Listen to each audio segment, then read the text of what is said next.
Hit TV ప్రేక్షకులకు నమస్కారం. నేను మీ Mahesh. Senior political analyst and senior journalist Suresh Kochattil గారు గత వారం ప్రెడిక్ట్ చేసినట్టే ఈ చర్చలు ఎటు వెళ్ళవు మహేష్ అన్నట్టుగానే జరిగింది. Sir, welcome to hit TV studio once again on happy Monday. You look bit energetic and kind of active today. కొంచెం మీ హెల్త్ సెట్ అయినట్టుంది. మీ గొంతు కూడా సెట్ అయింది యాక్చువల్లీ. కొంచెం మటుకు. సో రిక్వైర్స్ అనదర్ 3-4 రోజులు పడుతుంది నార్మల్ రావడం. ఓకే, నైస్ దట్ కొంచెం రికవర్ అయింది. సో ప్రస్తుతం జరుగుతున్న జియో పాలిటిక్స్ గురించి డిస్కస్ చేయొచ్చు. అండ్ మీరు ప్రెడిక్ట్ చేసినట్టే ఇవి ఎక్కడికి వెళ్ళవు, ఇది జరగదు అని మీరు ఏదైతే మీకున్న ఎక్స్పర్టీస్తో మీకున్న ఎక్స్పీరియన్స్తో ఏదైతే ప్రెడిక్ట్ చేశారో అదే జరిగింది. ఇస్లామాబాద్ వేదికగా జరిగిన ఏవైతే ఈ చర్చలు ఉన్నాయో, మేము ఇది సెటిల్ చేస్తాం అన్నట్టు ముందుకొచ్చి ఏదైతే చర్చలు చేశారో అవి విఫలమయ్యాయి. ఆ విఫలమైన నేపథ్యంలో ట్రంప్ మళ్ళీ ట్వీట్ చేశాడు, నేను బ్లాక్ చేస్తున్నాను స్ట్రైట్ ఆఫ్ హార్మోజ్ అని చెప్పేసి. అండ్ మిసైల్ కలెక్షన్ కూడా చేస్తున్నాడు. సార్ ఏంటి సార్ అసలు ఎందుకు విఫలమయ్యాయి, ఏంటి, ఎవరు హర్ట్ అయ్యారు, ఎవరేంటి ఒక క్లియర్గా తెలుసుకుందాం సార్. మహేష్, చర్చలు అనేది మొదలయ్యేటప్పుడు రెండు పార్టీలు ఇంత దూరం ఉంటారు. ఏ చర్చ అయినా కానీ సార్, మన ఇంట్లో ఒక గొడవ అయినా కానీ పెద్దోళ్ళు కూర్చొని మాట్లాడుతున్నాడు ఈ లెవెల్ నుంచి మొదలవుతుంది. మాట్లాడుకుంటే ఇష్యూస్ సార్ట్అవుట్ చేసి we will come to the central point. ఈ చర్చలు ఫస్ట్ ఆఫ్ ఆల్ ఒక అజెండా లేకుండా మొదలైంది. అసలు యుద్ధమే అజెండా లేకుండా మొదలైంది సార్. ఉంది అజెండా గురించి కూడా మీరే చెప్తారు కాసేపట్లో. అజెండా, ఎవరు అజెండా ఉండాలి, ఎవరు దీంట్లో లీడింగ్ ప్లేయర్? యుఎస్, రెండో ప్లే ఇరాన్. ఎప్పుడైనా ఒక మీడియేషన్ చేస్తున్నప్పుడు ఆ మీడియేటింగ్ పార్టీ చాలా స్ట్రాంగ్ ఉండాలి, పవర్ఫుల్ ఉండాలి. ఒక ఎగ్జాంపుల్ మీకు ఇస్తాను. చైనా, రష్యా ఇట్లాంటి దేశాలు వాళ్ళు వచ్చే టేబుల్లో కూర్చున్నప్పుడు ఒక డిఫరెంట్ కానోటేషన్ ఉంటుంది. నా మాటలు వినండి, నేను చెప్తున్నాను అని చెప్పి రష్యా చెప్పడానికి రష్యాకి కెపాసిటీ ఉంటుంది. చైనా కూడా చెప్పచ్చు. ఇది పాకిస్తాన్ తీసుకొచ్చి కూర్చోబెట్టే వాళ్ళకి పాపం ఇప్పుడు ఆ హోటల్ బిల్ కూడా కట్టలేదంట, కట్టకుండా వెళ్ళిపోయారంట అందరు. ఇది మరీ హాస్యాస్పదంగా. ఇప్పుడు అది దానికోసం కాబట్టి మళ్ళీ IMF దగ్గర వెళ్ళి డబ్బులు అడగాల్సి వస్తుంది. మాకు లోన్ ఇవ్వండి, మాకు హోటల్ బిల్లు కట్టకుండా వెళ్ళిపోయండి వీళ్ళందరూ అని చెప్పేసి. ఎనీవే, ఈ చర్చలు మొదలయ్యే ముందు మనకు తెలిసింది ఫస్ట్ థింగ్ మహేష్, యుఎస్ ఒక 15 పాయింట్ల ఒక ప్లాన్ పంపించారు ఇరాన్కి. అవును సార్. ఇరాన్ అన్నారు దట్ ఈస్ మ్యాక్సిమలిస్ట్, అంటే చాలా అవుట్లాండిష్, ఇది ఎప్పుడు జరగవు అట్లాంటి ఒక ప్లాన్ పంపించింది యుఎస్ అని చెప్పి అది డస్ట్బిన్లో పడేసింది. సో ఇరాన్ ఏం చేసినట్టు మేము ఒకటి ఇస్తామని చెప్పి 10 పాయింట్లు అమెరికా వైపు పంపారు. అవును, లాస్ట్ వీక్ మనం దీని గురించి డిస్కస్ చేస్తాం. వైస్ ప్రెసిడెంట్ వ్యాన్స్ ఏమన్నారంటే అది ChatGPTలో తయారు చేసింది, అది ఇదేంటి పంపించారని చెప్పి. అండ్ ఈ said it, I'm not joking, ఈ రియలీ సెడ్ ఇట్. ఓకే. దాని తర్వాత మేము పడేసాము అది, ఇరాన్ దగ్గర కొత్తది ఒకటి పంపించమని చెప్పి 10 పాయింట్లు కాపీ కొట్టకుండా ఎక్కడి నుంచి మంచిగా రాయట్ పంపారు. వాళ్ళు పంపించారంట. ఆ 10 పాయింట్ రాగానే ప్రెసిడెంట్ ట్రంప్ చూసి బాగుంది, వ్యాన్స్ దగ్గర మీరు వెళ్ళి డిస్కస్ చేయండి అని చెప్పారు. బయలుదేరే ముందు కన్ఫ్యూజన్ స్టార్ట్ అయింది. అక్కడ ఇజ్రాయెల్ లెబనాన్లో హెజ్బుల్లాని కొట్టడం మొదలుపెట్టారు. చాలా రోజులు నడుస్తుంది అది, కానీ ఆపట్లేదు. వీళ్ళేమన్నారు, మనకు సీజ్ ఫైర్కి వచ్చాం కదా, దానికన్నా ముందు ఒక సీజ్ ఫైర్ అనౌన్స్ చేశారు యుఎస్. ఆ సీజ్ ఫైర్ కండిషనల్ ఉండే. కండిషన్ ఏంటి, స్ట్రెయిట్ ఆఫ్ హార్మోజ్ తెరిచి పెడితే then only the ceasefire will come into effect. కానీ డే 1 నుంచి, ఇన్ఫ్యాక్ట్ ఫస్ట్ అవర్ నుంచే ఇరాన్ అన్నారు దాని ప్రసక్తి లేదు, మేము స్ట్రెయిట్ ఆఫ్ హార్మోజ్ని క్లోజ్ పెడతాం. టెక్నికలీ సీజ్ ఫైర్ లేదు, there is no ceasefire because the condition is not met. అటువైపు ఏమో ఇరాన్ అంటున్నారు మేము సీజ్ ఫైర్ అని చెప్పినప్పుడు అది లెబనాన్ ఉండొచ్చు, గాజా ఉండొచ్చు, యమన్ ఉండొచ్చు, హూతీలు ఉన్నారు చూడండి అక్కడ. ఈ రాష్ట్రాలన్నీ మీరు వాళ్ళని అటాక్ చేయకూడదు, సీజ్ ఫైర్ కదా.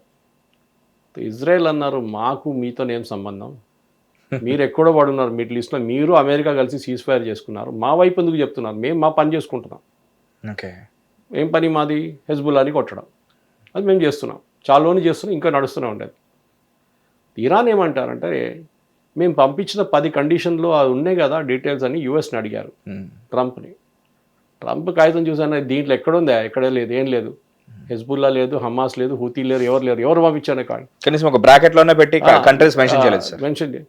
నేను పాకిస్తాన్ పంపించాను, పాకిస్తాన్ అడిగారు, పాకిస్తాన్ వాడు అక్కడ లేని ఇక్కడ లేని పరిస్థితికి అయిపోయింది వాడికి. ఎందుకంటే ఇక్కడ చెప్పినంటే వాడు కొడతాడు, వాడు చెప్తే వీడు కొడతాడు, భయం వాళ్ళకి.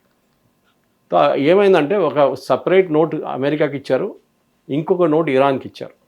సరే, అమెరికా ఏమన్నారు, దీని నుంచి మనం మొదలు పెడదాం టాక్స్.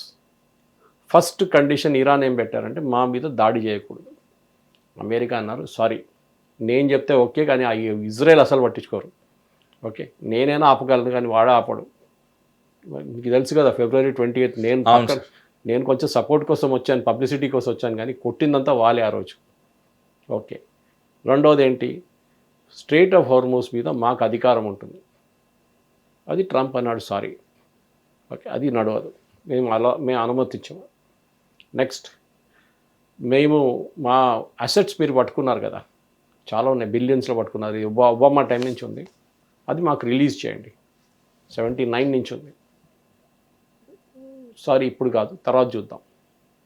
నెక్స్ట్ పాయింట్కి వచ్చారు, మేము యురేనియం ప్రాసెస్ చేయకూడదని చెప్తున్నారు మీరు, మేము అది అంగీకరించాం, మాకు యురేనియం మా రైట్స్ ఉంటుంది. అమెరికా అన్నారు అదే మెయిన్ ఇష్యూ, మిగతా అన్ని చిన్న చిన్న ఇష్యూ.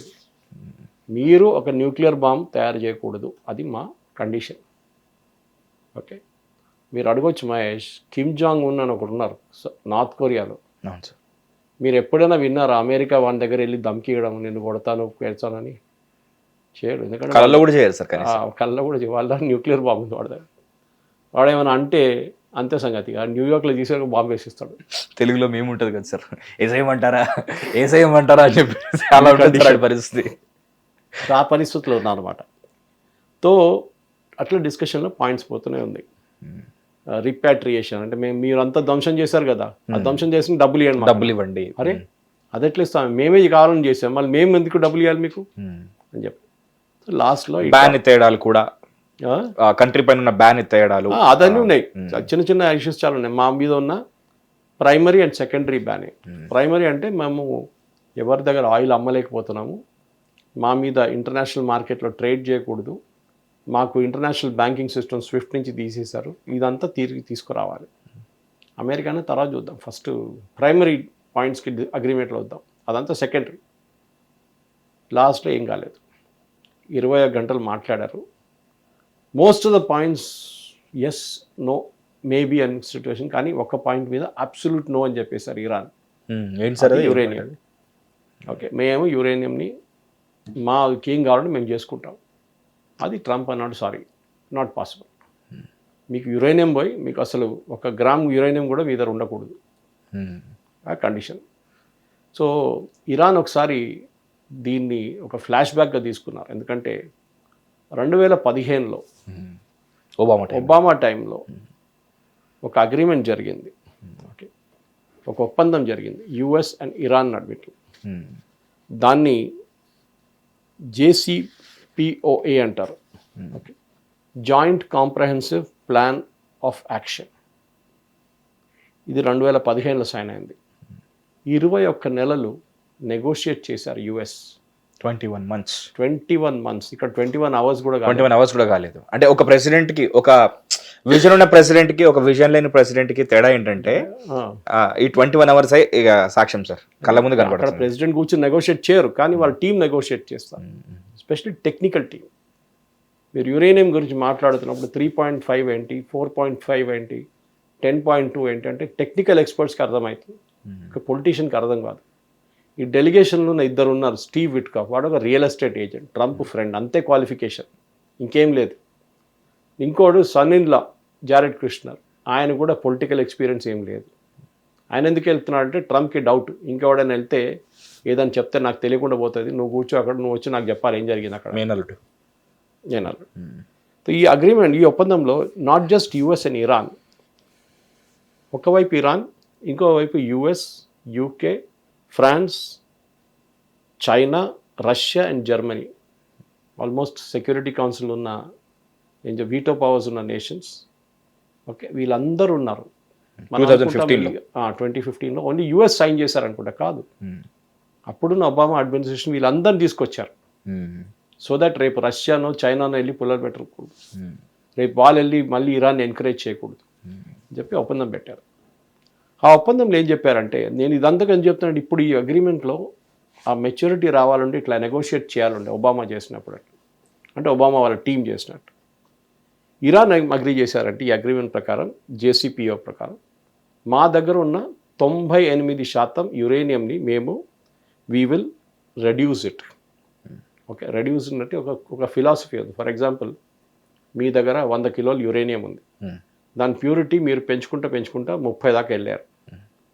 నా యురేనియం తీసుకెళ్ళి రోడ్డు మీద పడేయలేరు కదా, హైలీ రేడియో యాక్టివ్. అవును సార్. వాళ్ళకి ఇంకోరికి ఇవ్వడానికి కూడా వాళ్ళకి ఇంట్రెస్ట్ లేదు, ఎందుకంటే రేపు వాళ్ళకి ఆ యురేనియం పనికొస్తుంది.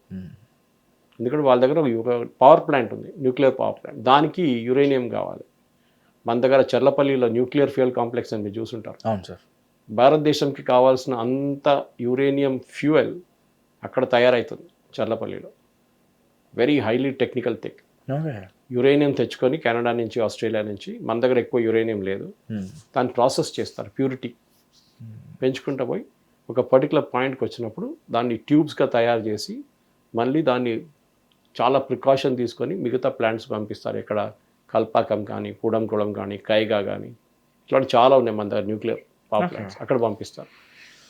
సో ఇరాన్ ఏమన్నారంటే మా దగ్గర ఉన్న యురేనియంది 98% ఉన్న యురేనియంది మేము ప్యూరిటీ రెడ్యూస్ చేస్తాం.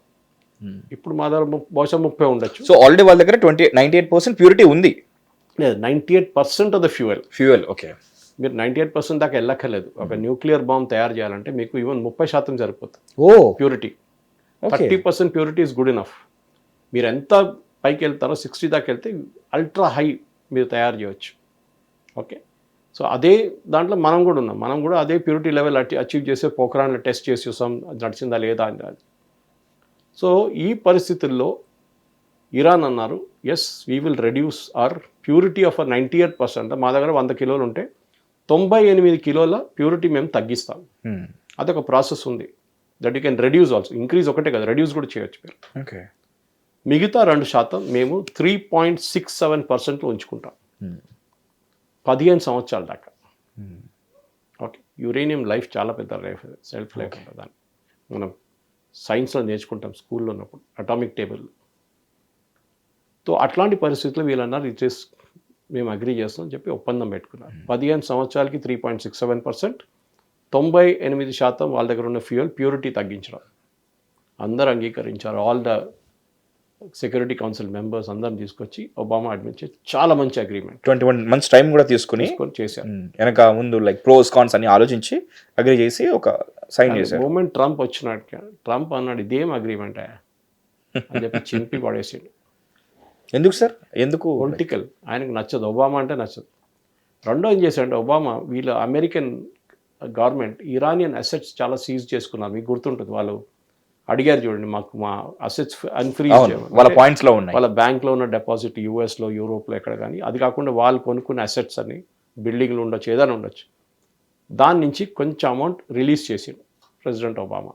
ఎందుకంటే వీళ్ళు ఒప్పందం పెట్టింది కదా, ఇంత చేసిండు వాళ్ళు ఎంకరేజ్ చేద్దామని చెప్పి. తర్వాత చూద్దాం వాళ్ళు ఎట్లా ప్రోగ్రెస్ ఎట్లా అవుతుంది, ఐఏ వాళ్ళు చెక్ చేస్తుంటారు, వీళ్ళు చెప్పిందంతా చేస్తున్నారా లేదా అని చెప్పి దాన్ని బట్టి మైల్ స్టోన్ పేమెంట్స్ ఉంటుంది. ఇన్ఫాక్ట్ అలాంటివి జరుగుతున్నప్పుడే సత్సంబంధాలు పెరుగుతుంటాయి ఒక కంట్రీస్ మధ్యలో. సో ఇది జరిగింది. సో ఇరాన్ ఏమంటున్నారంటే ఇప్పుడు మేము ఆ ఒప్పందం మేము ఇప్పుడు చేసి కూడా ఏం ఫైదా, వచ్చే ప్రెసిడెంట్ మళ్ళీ చింపి పడేస్తే ఏం చేస్తాం మేము. There is no point in doing an agreement which is correct from their perspective. Iran government and Iran officials మా దాంట్లో మలయాళంలో అంటారు, వేడి నీళ్ళు పడిన పిల్లి చల్ల నీళ్ళు చూస్తూ కూడా భయపడతాట. The cat that has fallen to hot water when it sees cold water also, ఆ పాట్లో అది భయపడుతుంది, అది కూడా వేడి నీళ్ళు అనుకుంటుంది అది. సో ఇది ప్రాబ్లం అన్నమాట. సో ఇరాన్కి ఇప్పుడు వన్స్ బిటన్ ట్వైస్ షై కూడా అంటారు ఇంగ్లీష్లో. ఇంకో ఫ్రేజాలజీ ఉంది. ఇరాన్ అంటారు మేము ఒప్పందం పెట్టి ఏం లాభం ఒక పీస్ ఆఫ్ పేపర్ లానే చూస్తే ఏం లాభం. ట్రంప్ ఉంటాడు 2 సంవత్సరాలు, దాని తర్వాత కొత్తవాడు వస్తాడు, వాడంటే ట్రంప్ అయితే వాడేవాడా అని చెప్పి చింపి పడేస్తే మరి తెలుగు కూడా ఉంది సార్, రెడ్ వచ్చే మళ్ళీ మొదలు అంటారు కదా సార్. ఇది ప్రాబ్లం ఎక్కడ వస్తుంది, ఈవెన్ టారిఫ్లో ఇది వచ్చింది, ఇదే ప్రాబ్లం. ఈ టారిఫ్స్ ఇంపోజ్ చేసినప్పుడు సౌత్ కొరియా లాంటి కంట్రీస్ మీద టారిఫ్ పెట్టి సంతకం అంతా అయిపోయింది, ట్రేడ్ డీల్ సైన్ చేసుకున్నారు ఇంత పర్సంటేజ్ అని చెప్పి, సడన్గా పొద్దున్నే కానీ ఒకరోజు ట్రంప్కి పిచ్చిపడి సౌత్ కొరియానా వాడు ఏదో చేసిండంటే ఇంకా 15% పెట్టు వాడిని, మళ్ళీ సైన్ చేసిన అగ్రిమెంట్ అదంతా పనికిరాదు. అంటే it is no point in signing an agreement with the US government, దానికి శాంక్టిటీ లేదు. ఓకే. మన దగ్గర ఎలిమెంట్ ఆఫ్ కంటిన్యూటీ అంటాం మనం. ఇప్పుడు మోదీ వచ్చారని చెప్పి కాంగ్రెస్ వాళ్ళు తీసుకొచ్చిన లాస్ అన్ని నేను పట్టించుకొని వీళ్ళు సైన్ చేసిన అగ్రిమెంట్ నాకు పనికిరాదు, ఐఎమ్ రిజెక్టింగ్ ఇట్ అంటారా మోదీ గారు? చెప్పారు. అది ఇక్కడ కూడా అంతే. నేను ఎప్పుడో ఒక ఎగ్జాంపుల్ చెప్తుంటాను దీని గురించి. నాకు గుర్తుంది, నేను టైమ్స్ ఆఫ్ ఇండియాలో ఉన్న టైంలో ఔటర్ రింగ్ రోడ్ ప్లాన్ చేసింది ఫస్ట్. అప్పుడు జయేష్ రంజన్ గారు హూడా కమిషనర్గా ఉన్నాం లాంగ్ బ్యాక్. చంద్రబాబు నాయుడు గారు ముఖ్యమంత్రి ఆ టైంలో. ఆ ప్రాజెక్ట్ ఫస్ట్ ల్యాండ్ అక్విజిషన్ అన్నీ జరిగి టైం పట్టింది. దాని తర్వాత ప్రాజెక్ట్ స్టార్ట్ అయింది. 165 కిలోమీటర్ ఔటర్ రింగ్ రోడ్. కానీ అది చంద్రబాబు నాయుడు, దాని తర్వాత వచ్చిన ముఖ్యమంత్రులు ఎవరైనా కానివ్వండి, మీరు right you can take from Rosaiah, Kiran Kumar Reddy, Rajasekhar Reddy, KCR, ఎవరు వచ్చినా కానీ మీరేం చూస్తారంటే వాళ్ళు ఈ వర్క్ ఆపలేదు. ఔటర్ రింగ్ రోడ్ వెంట ఆన్. ఇన్ఫ్యాక్ట్ ద లాస్ట్ ఒక 5 కిలోమీటర్లు కండల్కోయ దగ్గర ఆగిపోయి ఉండే, ల్యాండ్ డిస్ప్యూట్ ఉండే. అది కేటీఆర్ సార్ట్అవుట్ చేసిండు. ఆయన కూడా ఈగో మీద కూర్చుంటే చంద్రబాబు నాయుడు ప్రాజెక్ట్ నేను చేయాలి అంటాడు.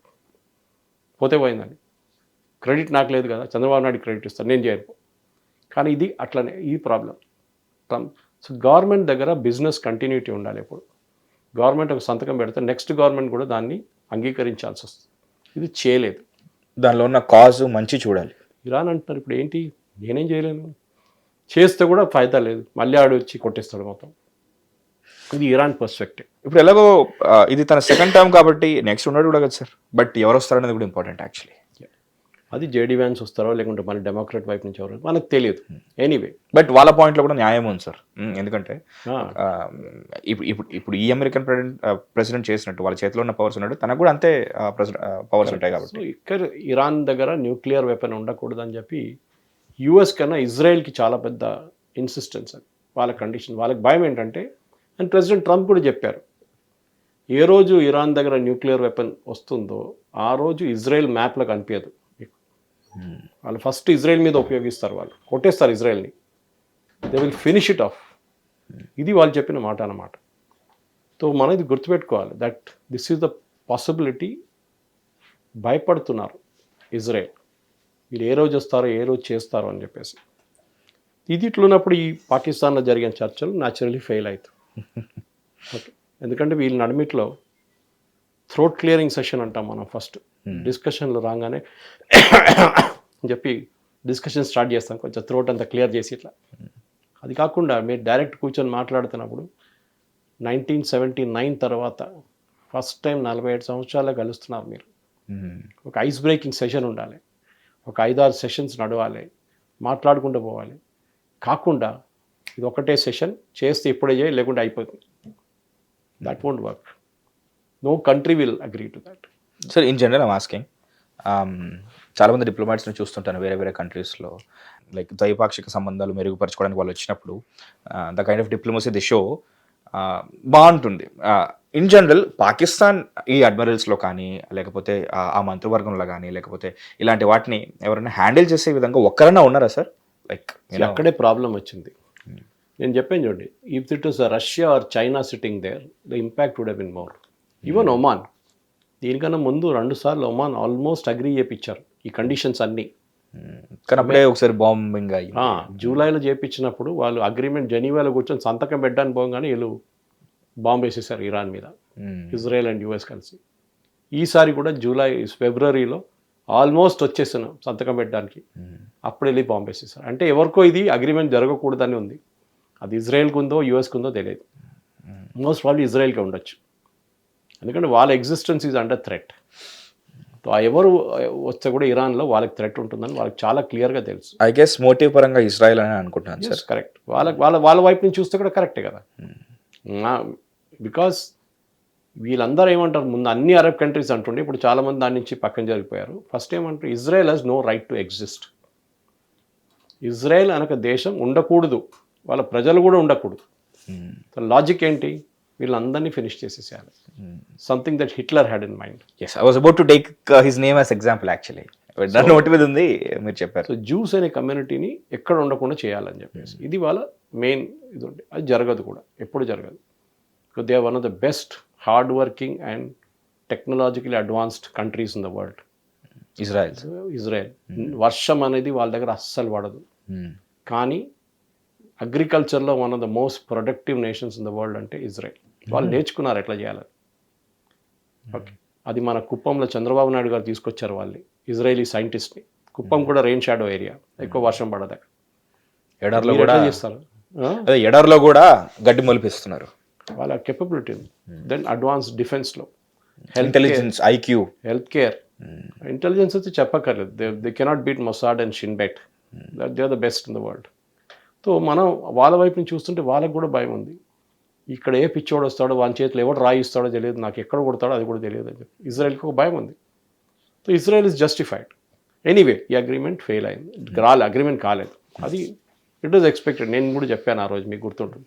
That this will not happen. I was just waiting for the practical moment అనమాట. చెప్పారు కదా, చూద్దాం ఎంత నిజమవుతుందో లేదన్నట్టు అనుకున్నట్టే అయ్యింది. ఇది ఒక చైల్డిష్ అటెంప్ట్ ఉండే సార్. మీరు పాకిస్తాన్ మధ్యలో వచ్చింది కాబట్టి ఇది అవ్వదని చెప్పేసి అనుకున్నారు కదా సార్. అది నేను అదే మళ్ళీ ఐఎమ్ ట్రైంగ్ టు రిపీట్, ఆ ప్లేస్లో ఒక సీనియర్ నేషన్ ఉంటే డిస్కషన్ కొంచెం సీరియస్గా పోతుండే. మాటలు వింటారు. పాకిస్తాన్ నువ్వు ఎవడరా, నువ్వు పోస్ట్ మ్యాన్ అంటారు, వీడు ఈ కాగితం నేను ఇస్తాను, అది తీసుకెళ్ళి వాని కాగితం ఇక్కడ తీసుకురా అంటున్నారు. వానికి చెప్పండి ఏం రెస్పెక్ట్ ఉంటుంది షబాజ్ షరీఫ్కి. కానీ ఆయన ఎందుకు చేశారంటే వాళ్ళు మాకు కొంచెం ఇస్లామాబాద్ పేరు పైకి వస్తుంది, షబాజ్ షరీఫ్కి పాసిబ్లీ రేపు ఒక నోబెల్ ప్రైజ్ రావబోతుంది, నోబెల్ ప్రైజ్ వచ్చింది దీనికన్నా ముందు. మీకు గుర్తుంటుంది, when the Palestinian Accord was signed, Yasser Arafat, I don't know, was it Shimon Peres or Yitzhak Rabin, Israel వైపు నుంచి, అండ్ బిల్ క్లింటన్. ఓకే, అప్పుడు నోబెల్ ప్రైజ్ ఇచ్చారు వాళ్ళకి. Was it Bill Clinton or was it Jimmy Carter? I think it's Bill Clinton. Anyway, so ఆ effort పెట్టారని చెప్పి వాళ్ళకి Nobel prize. దాని తర్వాత అగ్రిమెంట్ పోయింది, అది ఇంకో మాట. Entire agreement collapsed. ప్రపోజల్ అయితే వచ్చింది, ప్రపోజల్ కాదు, అంగీకరించదు. Both signed an agreement that we recognise the two states. Pakistan కి నోబెల్ అనేది ఇద్దామని. అది కాదు, అది ఆబ్వియస్లీ ఎక్స్పెక్ట్ చేస్తారు కదా, ఇంత పెద్ద పని చేశారు వీళ్ళకి నోబెల్ మాకేంటి అన్నట్టు. ఆ ట్రంప్ అంటాడు పక్కన కూర్చొని, నేనేం చేశానంట తప్పు, నాకు కూడా కావాలి ఒకటి అంటాడు. సో ఎనీవే, సో ఈ అగ్రిమెంట్ ఫెయిల్గా, ఇది డెఫినెట్గా జరగదని తెలిసిపోయింది ముందే. కానీ చేసుకున్నారు, ఒక సర్కస్ అది జరిగింది ఆ రోజు ఇస్లామాబాద్లో. ఇప్పుడు దాని తర్వాత ఏం జరిగింది? Immediately president Trump said nothing doing. వీళ్ళని రిటర్న్ పిలిపించుకున్నారు. వాళ్ళు ఇన్ఫ్యాక్ట్ ప్రెస్ కాన్ఫరెన్స్ నుంచి డైరెక్ట్ ఎయిర్పోర్ట్కి వెళ్ళారు. వాళ్ళు they didn't even go back to the hotel. ఎవరు జారెడ్ కుష్నర్ కానీ, స్టీవ్ విట్కాఫ్ కానీ, జేడీ వ్యాన్స్. దాంట్లోనే వాళ్ళ బాడీ లాంగ్వేజ్ తెలిసిపోయింది that we are not having to anything more to do with this people. వీళ్ళతో ఇంకేం సంబంధం లేదు మాకు. అసలు ఈ మాత్రం మాట్లాడడం ఎక్కువ అన్నట్టుగా బిహేవ్ చేశారు. గుడ్ బై కూడా చెప్పకుండా వెళ్ళిపోయాడు షబాజ్ షరీఫ్కి. సో ఇప్పుడు వెళ్ళిపోయిన తర్వాత ఏం చేశారు? యుఎస్ అన్నారు, ఇరాన్ని మేము బ్లాకేడ్ చేయబోతున్నాం strait of Hormuz. Strait of Hormuz మొదలవుతుంది పర్షియన్ గల్ఫ్ నుంచి. Saudi Arabia, Iran, Kuwait, Khattar, Bahrain వీళ్ళందరూ ఉన్నారు ఒకటే రోలో. ఓకే, ఇరాన్ ఇటువైపు ఒమాన్. సో ఈ almost all oil producing countries ఆ ఏరియాలో ఉన్నారు. అది కొంచెం నేరో పార్ట్కి వచ్చినప్పుడు స్ట్రెయిట్ ఆఫ్ హార్మోస్ అంటారు దాన్ని. మేము దాన్ని బ్లాక్ చేయబోతున్నాను. సో ఫస్ట్ కన్ఫ్యూజన్ ఉండే, ఆయిల్ ప్రైసెస్ చాలా పెరిగింది, ఎందుకంటే ప్రెసిడెంట్ ట్రంప్ చెప్తే దాంట్లో క్లారిటీ లేకుండే. నెక్స్ట్ డే అంటే ఇవాళ పొద్దున సెంట్కామ్, యుఎస్ సెంట్రల్ కమాండ్ వాళ్ళు ఒక ట్వీట్ చేశారు దట్ కాదు, అన్ని షిప్స్ బ్లాక్ కాదు, ఏ షిప్ అయినా ఇరాన్కి వెళ్తున్నారో ఆయిల్ పికప్ చేయడానికి ఆ షిప్ని అలౌ చేయం. ఇరాన్ నుంచి ఆయిల్ ఫిల్ చేసి బయటికి వచ్చే షిప్ని మేము అనుమతించాం. అంతే, ఫినిష్డ్. అంటే ఇరాన్కి ఆయిల్ ట్రేడ్ చేయలేరు వాళ్ళు. ఇప్పుడు వాళ్ళు చైనాకి అమ్ముకుంటున్నారు. చైనా నుంచి రోజుకి 6 వెసల్స్ వస్తాయి. ఇప్పుడు అదంతా బంద్ అయిపోతుంది కంప్లీట్. అని ఇరాన్ వాళ్ళని ఏమన్నారు, చైనీస్ వెళ్తుంటారు, చైనీస్ వాళ్ళకి ఏదో ఇస్తున్నారు, రాడార్లు అది ఇది అని ఇస్తున్నారు. సో వాళ్ళు నడిపి మనతో కూడా అంతే, మనం వాళ్ళకి మెడిసిన్స్ ఇస్తున్నాం, మనకి వాళ్ళు ఆయిల్ ఇస్తున్నారు, మన వెసల్స్ని బోనిస్తున్నారు, ఎల్పిజి కానీ మిగతా కానీ. ఇది వీళ్ళ నడిపిలో ఉన్న అగ్రిమెంట్ అన్నమాట. ఈ పరిస్థితుల్లో మనం యుఎస్ ఏమంటున్నారు, బయట మేము కూర్చుంటాం పోలీసు లాగా. ఇక్కడ స్ట్రెయిట్ ఆఫ్ హార్మోస్ నుంచి బయటకు వచ్చినప్పుడు గల్ఫ్ ఆఫ్ ఒమాన్ ఉంటుంది. ఆ గల్ఫ్ ఆఫ్ ఒమాన్ దగ్గర మా 2 ఎయిర్క్రాఫ్ట్ క్యారియర్లు పెట్టేసి రోడ్ బ్లాక్ చేసేస్తాం. అంటే వాళ్ళ సీ బ్లాక్ చేసేస్తాం. టోల్ గేట్ ఎవరు రా, టోల్ ముందుకు ఉంటుంది. ఇది టోల్ కాదు, బయటికి రాలేదు మీరు, అంతే, సింపుల్ అస్ దాట్. మీరు బయటికి రాలేరు. దీంతో ఏమవుతుందంటే, ఇప్పుడు మీరు అనుకోండి హైపోథెటికల్గా, ఇప్పుడు ఒక ఫ్రెంచ్ రిజిస్టర్డ్ వెహికల్, ఒక షిప్ బయటకు వస్తుంది స్ట్రెయిట్ ఆఫ్ హార్మోస్ నుంచి వస్తూ ఇరాన్ దాన్ని కొడతారు, దాని మీద ఒక అటాక్ చేస్తారు, అది మంట పట్టుకుంటుంది, the ship is kind of destroyed. అప్పుడు యుఎస్ ఏమంటారు, చూడండి సీజ్ ఫైర్ ఉండే, వాడు షిప్ మీద కొట్టిండు, ఓకే నవ్ ద ఛాన్స్, ఇప్పుడు నేను ఇంకా ఆగను, నేను కొట్టేస్తాను ఇప్పటి నుంచి. నేనేం చేయలేదు చూడండి, నేను బయట కూర్చున్నాను, కామ్గా బయట కూర్చున్నాను, ఏం చేయలేదు, వాడు చూడండి షిప్ని కొట్టాడు. ఇరాన్ వాళ్ళ పవర్ చూపించడానికి చేశారు, కానీ యుఎస్ ఈ మూమెంట్ కోసం వెయిట్ చేస్తున్నారు. They will start. యాక్చువల్లీ చేయాల్సిన రాజకీయం ఎక్కడ చేయకుండా ఇక్కడ చేస్తున్నారు. So they will start full ఫ్లెజ్. చెప్పేశారు ట్రంప్, వీఆర్ రెడీ లోడెడ్. ఈ 2 వారాలు మాకు ఇచ్చిన దానికి, దాంట్లో 1 వారం అయిపోతుంది ఇప్పుడు. మా వాళ్ళు వెళ్ళారు, టీగో గార్షియా వెళ్ళారు, మొత్తం రీఫ్యూడ్ చేసుకున్నారు, రిపేర్ చేయించుకున్నారు, షిప్స్ అన్ని, ఫుడ్ అంతా ఫిలప్ చేసుకున్నారు, ఫ్యూయల్ ఫిలప్ చేసుకున్నారు, అందరు వస్తున్నారు. So we will now finish off. So ఇది ఒక డేంజరస్ సిచ్యువేషన్కి ఇప్పుడు మారిందన్నమాట. ఇరాన్ ఇప్పుడు ఏమంటారు, ఇరాన్ మళ్ళీ వీళ్ళ నేబర్స్ మీద దాడి చేస్తారా అంటే Saudi Arabia, Khattar, Kuwait, Bahrain, even Oman మీద చేశారు వాళ్ళు. సో ఇట్లాంటి రాష్ట్రాల మీద వీళ్ళు, యుఏఈ ఆల్సో, వీళ్ళ మీద బాంబ్ చేస్తారా, అది మనం చూడాల్సింది. ఎందుకంటే ఒకటి, ఇరానియన్ కేపబిలిటీ చాలా తగ్గింది, అది అందరూ యాక్సెప్ట్ చేస్తారు. అది 8,500 బాంబింగ్ క్యాంపెయిన్స్ నడిపించారు ఇజ్రాయెల్ అండ్ యుఎస్. 8,500 సైట్లు కొట్టారు వాళ్ళు. అంటే ఏమైనా మిగిలిందో ఎవరికి తెలియదు. ఎందుకంటే ఇరాన్లో ఇంటర్నెట్ లేదు. లాస్ట్ యుద్ధం మొదలైన రోజు నుంచి ఇంటర్నెట్ బ్యాన్ చేసేసారు గవర్నమెంట్. ఓన్లీ వాళ్ళకి కావాల్సినప్పుడు వాడుకుంటున్నారు, లేకుంటే బయట నార్మల్ పర్సన్ చేయలేరు. నిన్ననే ఒక 50 మందిని అరెస్ట్ చేశారు, వాళ్ళు వీడియోలు తీశారని చెప్పి. వాళ్ళైతే VPN రూట్ నుంచి ఎక్కడ తీసుకొని బయట పంపించారు. సో ఇరాన్లో ఉన్న గవర్నమెంట్ బయట తెలియకూడదు, మేము ఏం చేసాం ధ్వంసం, అది ఎవరు తెలియకూడదు చూస్తున్నారు. ఇప్పుడు మనం గాజా చూస్తే మనకి వీడియోలు కనిపిస్తాయి, ఫోటోలు కనిపిస్తాయి, బిల్డింగ్లు మొత్తం ఏం లేదు, మొత్తం ఫినిష్ చేసేసారు ఇజ్రాయెల్. లెబనాన్ కూడా అంతే, బాంబు నడుస్తుంది, బాంబు పడుతుంది, బ్లాస్ట్ అవుతుంది, చూస్తున్నారు. వేరస్ ఇన్ కేసు ఆఫ్ ఇరాన్ మనం ఏం చూడలేకపోతున్నాం. అక్కడిక్కడ 2-3 వీడియోలు వస్తాయి, కానీ మెజారిటీ 99% అసలు ఎవరికి తెలియదు ఏం జరుగుతుంది అక్కడ. Okay. So American and Israeli intelligence ప్రకారం వాళ్ళ దగ్గర ఉన్న స్టాక్ పైల్స్, అంటే వాళ్ళ దగ్గర ఉన్న మిసైల్స్ కానీ డ్రోన్స్ కానీ చాలా మటుకు తగ్గిపోయింది. వాళ్ళ స్టోరేజ్ సైట్స్ని కొడుతున్నారు ఇజ్రాయెల్, అమెరికా. ఇప్పుడు వాళ్ళు దాడి చేస్తే కూడా మనకు కూడా ఎక్స్క్యూజ్ వచ్చేస్తుంది, ఫుల్ ఫ్లెజ్గా వాళ్ళని కొట్టేస్తాం. ట్రంప్ ఒక వర్డ్ యూజ్ చేస్తారు, మీకు గుర్తుంటుంది, will bomb dum into stone age అన్నారు. అవును సార్. బహుశా అదే చేస్తారు ఆయన. సో ఒక ప్రాబ్లం ఏమవుతుందంటే, అట్లుడు ఒకటి, వాళ్ళ గల్ఫ్ నేషన్స్ మీద ఇరాన్ చాలా దాడి చేస్తారు, పెద్ద దాడి చేస్తారు. అది కాకుండా next step will be Israel దీంట్లో ఇన్వాల్వ్ అయిపోతారు మళ్ళీ. అక్కడ వాళ్ళు పక్కన పెట్టి హిజ్బుల్లాని కొన్ని రోజులకి ఇక్కడ వచ్చి మళ్ళీ ఇరాన్ని కొడతారు వాళ్ళు. ఇజ్రాయెల్కి ఒక ఇన్సిస్టెన్స్ అమెరికాకి లేనిది ఏంటంటే, they want a resume change. అవును సార్. Very clear. అమెరికా కాకపోవచ్చు ఇప్పుడు, నాట్ ఎ ప్రయారిటీ, కానీ ఇజ్రాయెల్ ప్రయారిటీ. ఎందుకంటే వాళ్ళ ఎగ్జిస్టెన్స్ ఈజ్ అండర్ థ్రెట్. ఈ రెజ్యూమ్ ఉండకూడదు. ఇంకొక మంచి రెజ్యూమ్ వచ్చి, అంటే మంచి అంటే వాళ్ళ దాని ప్రకారం వాళ్ళ మాట వినే రెజ్యూమ్ ఒకటి వస్తుంది. వాళ్ళే అమెరికన్ ప్రాక్సీస్, సో ఆబ్వియస్లీ వాళ్ళకి తగ్గట్టుగానే you can't call Israel proxy. They are very strong nation. Okay. They are not like Pakistan.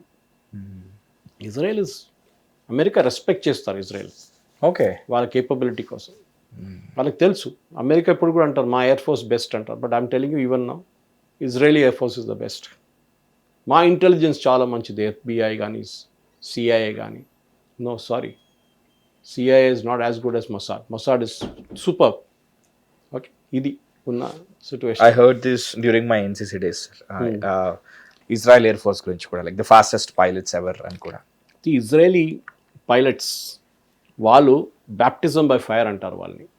6 Day war అని చెప్పి ఒక వార్ జరిగింది గోల్డామియర్ టైంలో, 60-70s ఐ థింక్. యా, దాంట్లో అన్ని అరబ్ నేషన్స్ కలిసి ఇజ్రాయెల్ని అటాక్ చేశారు. అందరూ, Egypt, Jordan, Syria, you name it, అందరు కలిసి దాడి చేశారు ఇజ్రాయెల్ మీద. కానీ ఇజ్రాయెల్ 6 రోజుల్లో వాళ్ళందరినీ ఫినిష్ చేసేసారు. అప్పుడు వాళ్ళ దగ్గర టెక్నాలజీ లేదు, ఎక్కువ ఎయిర్క్రాఫ్ట్ లేదు ఆ టైంలో. We are talking of 50 years before. ఏముంటుంది వాళ్ళు, ఏం లేకుండా ఆ టైంలో, కానీ వాళ్ళు కొట్టారు. ఆ లెసన్ అరబ్ నేషన్స్ ఎప్పుడు మర్చిపోలేదు వాళ్ళ దాకా. దానికోసం దాని తర్వాత జార్డన్ కానీ ఈజిప్ట్ కానీ వీళ్ళెవ్వరూ ఇజ్రాయెల్ని వెళ్ళి పుల్లబెట్టలేదు. Who supplies their aircraft sir? Israeli aircrafts are all from US. Okay. కానీ మిసైల్స్ చాలా మటుకు ఇజ్రాయెల్ లోకలైజ్ చేసుకున్నారు, ఇంక్లూడింగ్ వాళ్ళ ఇన్కమింగ్ మిసైల్స్ ఆపడానికి ఉన్న ఐరన్ డోమ్ కూడా వాళ్ళదే. అమెరికా దగ్గర ఐరన్ డోమ్ లేదు. President Trump wants to develop a Golden Dome, అది ఇంకా కాలేదు. అది దానికోసం గ్రీన్లాండ్ అడిగాడు కదా. అవును సార్. సో వెరస్ ఇజ్రాయెల్ వాళ్ళ David Sling, Iron Dome and Patriot, ఇదన్నీ Patriot of course an American production, Israel దగ్గర ఉంది. అది కాకుండా మిసైల్స్, వాళ్ళు స్ట్రైకర్ మిసైల్ కానీ మిగతా దాన్ని చాలా మటుకు వాళ్ళు డెవలప్ చేసుకున్నారు. మనకిచ్చారు కార్గిల్ టైంలో, మనకిచ్చారు ఆపరేషన్ సింధూర్ టైంలో. రఫాల్లో వాడుతూ చాలా మటుకు మిసైల్స్ మన దగ్గర ఇజ్రాయేలీ మిసైల్స్. ఓకే. దానికోసం మన దగ్గర కొంతమంది అపోజిషన్ పాలిటీషియన్స్ మా స్టేట్ కేరళ నుంచి మిగతా కొన్ని సోకాల్డ్ సెక్యులర్ పార్టీస్కి అది ఎప్పుడు ఇష్టం లేదు. ఇజ్రాయెల్ని ఎప్పుడు తిడతారు, భారతదేశం ఇజ్రాయెల్తో ఎందుకు ఫ్రెండ్షిప్ చేసుకుంటారు. మనకు ఏ రోజు ప్రాబ్లం ఉండే ఆ రోజు ఇచ్చి సహాయం చేసిన పార్టీ ఇజ్రాయెల్. అది మనం మర్చిపోకూడదు. The country which came to our aid when we are in trouble in Kargil. US ఆ టైంలో మీకు గుర్తుంటుంది, జీపీఎస్ ఆఫ్ చేసి పడేశారు, గ్లోబల్ పొజిషనింగ్ సిస్టమ్. మనం వాడలేకపోయాం కార్గిల్లో. వాళ్ళు అన్నారు నో నో అది పాకిస్తాన్ ఫ్రెండ్స్, మేము ఫ్రెండ్స్, మీరు ఫ్రెండ్స్, మనం ఎందుకు కొట్లాడుతున్నాం అని చెప్పి జీపీఎస్ ఆఫ్ చేసి పడేశారు. ఆ తర్వాత we developed our own GPS. We developed our own GPS systems thanks to Indian scientist. It's still not perfect but it is there అనమాట. Something is better than nothing కాబట్టి. సో వీ హ్యావ్ డెవలప్ కొన్ని 2 satellites problem ఉన్నాయి. So దానికోసం ఆగి ఉన్నది work. Anyway that will also be overcome, not an issue. నేను ఎందుకు చెప్పానంటే మనకి సహాయం ఎవరు చేశారు, ఈవెన్ లైఫ్లో కూడా మనం ఎప్పుడు మర్చిపోం. వెన్ వీఆర్ ఇన్ ట్రబుల్ ఎవరైనా మనకు వచ్చి సహాయం చేస్తే మన జీవితంలో ఎప్పుడు మర్చిపోం అట్లాంటి మనుషుల్ని. Israel is like that. వాళ్ళు మనకు సహాయం చేశారు. కానీ ఇదే ఇరాన్ కశ్మీర్ గురించి రెజల్యూషన్ పాస్ చేశారు, Kashmir is a separate country అని చెప్పి. ఇదే ఖమెనీ ఇప్పుడు మన ఇజ్రాయెల్ కొట్టారు చూడండి ఆయన. So we should know who is our friend. కానీ ఓకే, కల్చర్లీ మనం ఇరాన్తో క్లోజ్ ఉన్నాం. That we have to accept. In fact ఈ స్ట్రేట్ ఆఫ్ హార్మూజ్ అని చెప్తాను చూడండి, ఆ టర్నింగ్ దగ్గర ఇరాన్ వైపు ఒక చిన్న ఐలాండ్ ఉంది called Qeshm island, KUSHEM. You can Google it. ఐలాండ్లో it's about 150 kilometres long island. చిన్నది కానీ 150 కిలోమీటర్స్. ఐ థింక్ 1,00,000 మంది అంత ఉంటారు దాంట్లో. అక్కడ మాట్లాడే భాష is a combination of Parsi, Arabic and Hindi. ఈ 3 కలిపి మాట్లాడతారు వాళ్ళు. సో ఈవెన్ మెయిన్ ల్యాండ్ ఇరానియన్స్కి అర్థం కాదు వాళ్ళ భాష. So I'm just giving example of cultural association. ఎట్లుందంటే ఇది ఇండియాకి కింద చిన్న శ్రీలంక ఉంది, వాళ్ళ తమిళ్ మన తమిళ్ కొంచెం డిఫరెంట్ ఉంటుంది బట్ సిమిలర్ ఉంటుంది అన్నట్టుగా అలా ఉంది సార్ ఇది. కరెక్ట్. ఇప్పుడు జరిగే దేంట్లో మనం చూస్తుంది ఏంటంటే వాట్ విల్ హ్యాపెన్ నౌ అని మీరు అడిగారు. Okay, yes sir. ఎందుకంటే ఇక్కడ నుంచి అక్కడికి ఎంత దూరం, అక్కడ నుంచి ఇక్కడ అంతే దూరం కాబట్టి. సో ఇది సేమ్ బ్లాకెడ్ ఇరానియన్స్ కూడా ఫాలో చేస్తే మన ఇన్ఫ్యాక్ట్ ఎంటైర్ వరల్డ్కి 20% ఆఫ్ ఆయిల్ అక్కడ నుంచే వస్తుంది. అండ్ మనం కూడా మన షిప్స్ని వాళ్ళు వదులుతున్నారు. బట్ ఈ ప్రాసెస్లో ఆల్రెడీ ఇంటర్నేషనల్ లెవెల్లో బ్యారెల్ రేట్ చాలా ఎక్కువ పెరిగింది. సో మనం ఎలా ఉంది సొల్యూషన్ ఏంటంటే, ఆఫ్కోర్స్ మనకి ఎమోషన్తో పనికిరాదు ఇక్కడ.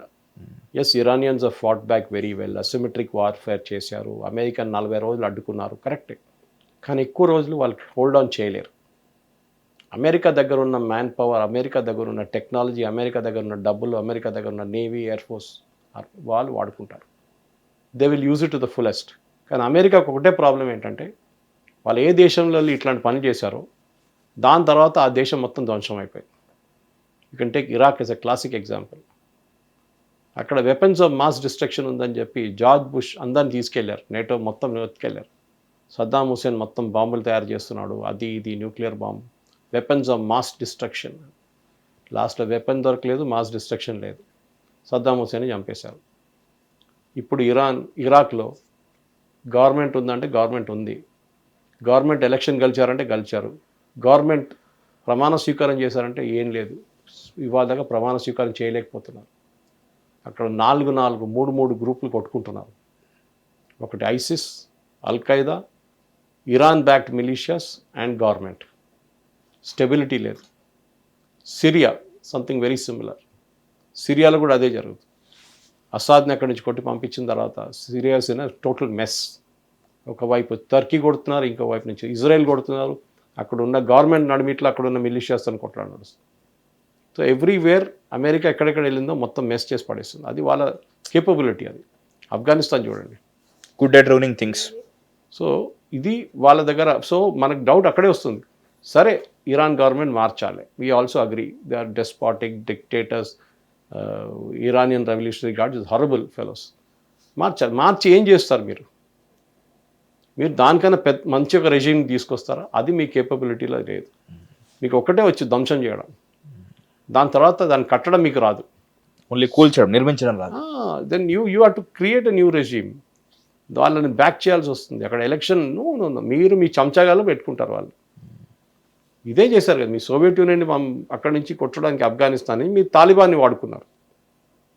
తాలిబాన్ వాళ్ళు రష్యన్స్ పారిపోయిన తర్వాత తాలిబాన్ యూఎస్ని కొట్టారు మళ్ళీ వచ్చి.